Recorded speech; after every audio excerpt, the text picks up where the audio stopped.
What's going on, San Antonio Spurs fans, and welcome back to another edition of Pounding the Rock Film Study, where today we're going to be taking a look at rookie point guard Tre Jones and his 11-point performance against the Jazz.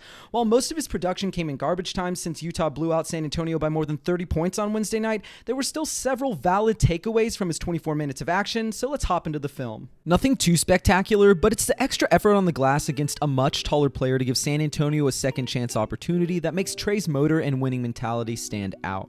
And his tip out ultimately results in a pair of Drew Eubanks free throws. On this possession, Tre makes a good initial weak side rotation to negate a Gobert jam, but it's slow to recognize Eubanks recovering to Rudy and is late rotating back to Joe Ingles in the left corner, granting him a wide open triple. One of my concerns about Jones was his lack of positional versatility as a defender due to his slender frame and small stature, but he battles a 6'8" Bojan Bogdanovic, poking the ball loose, firmly holding his ground, and forcing the veteran forward into finding a teammate on the perimeter before Drew Eubanks meets an overambitious Jordan Clarkson at the rim. And after securing the rebound, he pushes the pace in transition, reading the floor well and tossing up a floater that barely toilet bowls in and out of the basket. For all his on-ball prowess, Tre has some work to do as a team defender, so let's pause it. Bogdanovic, a career 40% three-point shooter, is moments away from being completely uncovered beyond the arc. And this is entirely due to a miscommunication between Jones and Bates-Diop, which is somewhat forgivable considering how little time they've spent playing together this season, but as we unpause, nonetheless results in another 3 points on the board for the Utah Jazz. Once again, we're going to see Jones matched up on the bigger Bogdanovic in the post, and thanks to some timely help defense from Eubanks, Tre's able to use his quick hands to strip Bojan of the ball, and the Spurs are headed the other way. Although this sequence ultimately nets Derrick Favors an and-one opportunity, Tre Jones has the right idea trying to draw a charge by beating the big man to his spot out of the pick and roll. And as we take another look at this play in slow-mo, you can clearly see the rookie point guard just misses the mark on setting his feet by a matter of milliseconds.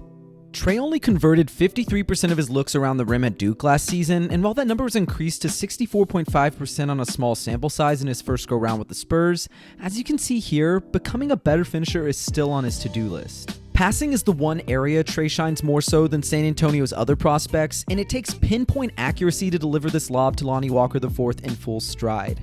And as perhaps the only true point guard on the roster entering free agency, the 21-year-old floor general could see a significant playmaking role off the bench in his second season, even if Pop in the front office bring Patty Mills back. Tre Jones doesn't usually have a score-first mindset, but he attacks Derrick Favors in drop coverage out of the pick and roll with this gorgeous hang dribble and blows by him for a layup at the 10. On the very next defensive sequence, Jordan Clarkson beats Tre on a beautifully sold backdoor cut, leaving Eubanks vulnerable and giving up another and-one opportunity to the Jazz.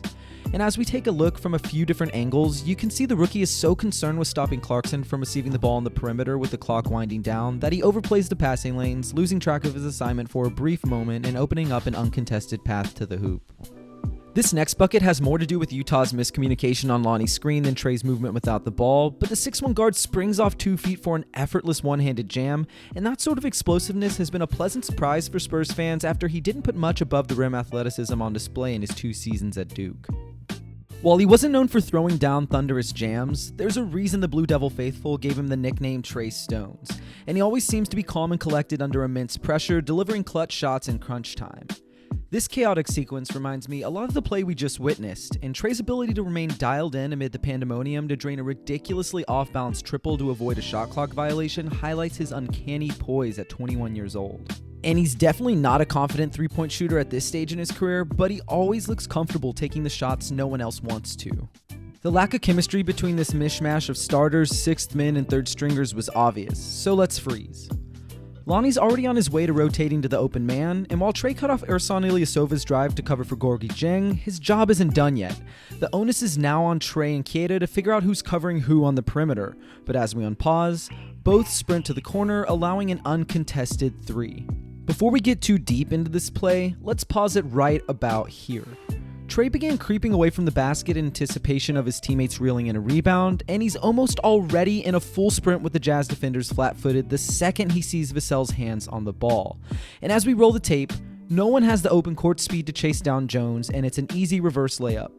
Although it's Keita's initial drive and kick out of a double team that makes everything else possible, it's Luka and Tre's little game of hot potato that puts the finishing touches on opening up this above-the-key 3 for Shamanich. Let's slow this one down a bit. Jones does an excellent job of utilizing the stagger screen and using a subtle hesitation to get to the rim, but just can't finish with the defender hot on his trail. And that's going to be vital for someone without a three ball or much of an in-between game.